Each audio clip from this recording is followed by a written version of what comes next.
Stereotype सोच और ऐसे शब्द समाज के लिए बहुत बड़ा खतरा होता है और कई बार इसके कई दुष्परिणाम भी देखने को मिलते हैं। खास तौर से न्यायपालिका में अगर इन शब्दों का या ऐसी सोच का इस्तेमाल हो तो कई बार न्याय करने वाले जज के दिलो दिमाग पर भी उसका असर हो सकता है। इसी खतरे को भांपते हुए अब देश के सुप्रीम कोर्ट ने एक बड़ी पहल की है। देश के मुख्य न्यायाधीश DY चंद्रचूड़ ने एक हैंडबुक जारी की है जिसमें स्टीरियोटाइप सोच और स्टीरियोटाइप शब्दों से बचने की सलाह दी गई है। कई ऐसे शब्द और कई ऐसी सोच है उनको बाकायदा उदाहरण देकर समझाया गया है कि इनसे बचना चाहिए।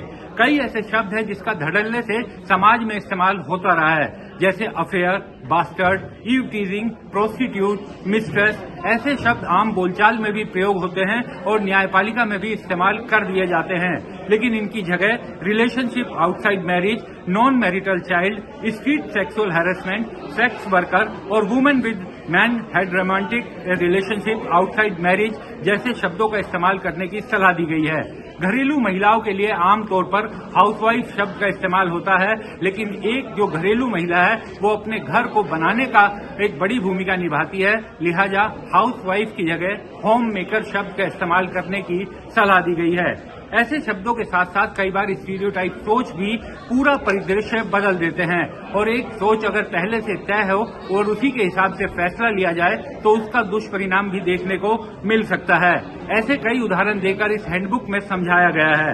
स्टीरियोटाइप सोच है कि महिलाएं सभी पुरुषों से कमजोर होती हैं, जबकि ऐसा नहीं होता और ये कई फैक्टर्स पे डिपेंड होता है।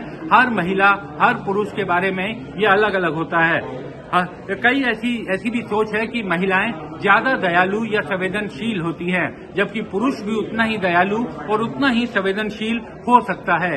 एक स्टीरियोटाइप सोच ये है कि अविवाहित महिलाएं अपने जीवन से जुड़े हुए बड़े फैसले नहीं ले सकती। ये स्टीरियोटाइप सोच भी अक्सर गलत फैसले लेने में मजबूर कर देता है, क्योंकि असल बात यह है कि कोई भी महिला वो कितने समझदारी के फैसले लेती है इसका उसके विवाह करने या नहीं करने से कोई उसका मतलब नहीं होता। स्टीरियोटाइप सोच से कई बार महिलाओं के चरित्र को लेकर के भी गलतफहमी पाल ली जाती है, जो पूरी तरीके से गलत है। जैसे इस हैंडबुक में उदाहरण देकर बताया गया है कि जो महिलाएं पारंपरिक वस्त्र नहीं पहनती वो शारीरिक संबंध बनाने के लिए ज्यादा इच्छुक रहती हैं और अगर कोई पुरुष उनको छुए तो उसमें उस महिला की ही ज्यादा गलती होती है। ऐसी स्टीरियोटाइप सोच है जो ऐसा बताने, ऐसा समझाने के लिए मजबूर करती है, जबकि ऐसा बिल्कुल भी नहीं है। इसी तरीके की स्टीरियोटाइप सोच ये है कि अगर कोई महिला शराब या सिगरेट पीती है तो कोई भी पुरुष उसे छू सकता है, उसकी अनुमति या कंसेंट की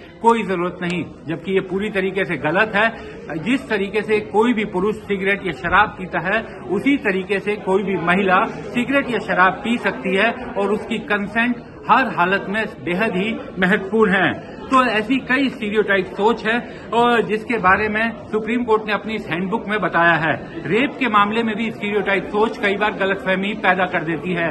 ये कहा जाता है स्टीरियोटाइप सोच के तहत कि अगर किसी महिला के साथ रेप हुआ है या सेक्सुअल हैरेसमेंट हुआ है तो वो हर समय रोती रहेगी, परेशान रहेगी, सुसाइडल टेंडेंसी आ जाएगी, जबकि ऐसा नहीं है। हर महिला में अलग तरीके का स्वभाव होता है और हर महिला अलग तरीके से काम करती है। ऐसी स्टीरियोटाइप सोच है कि अगर कोई सेक्स वर्कर है तो उसके साथ कोई भी शारीरिक शोषण कर सकता है, जबकि ऐसा बिल्कुल नहीं है। इस हैंडबुक में कहा गया है कि सेक्स वर्कर एक ऐसा ग्रुप है जो सबसे ज्यादा सेक्सुअल ऑफेंसिव से पीड़ित होता है और इस तरीके की जो स्टीरियोटाइप सोच और शब्द है उससे बचने का सभी को प्रयास करना चाहिए। ऐसा लगता है कि सुप्रीम कोर्ट ने जो हैंडबुक जारी की है ये न सिर्फ न्यायपालिका बल्कि आम लोगों की भी सोच बदलने में कामयाब होगी।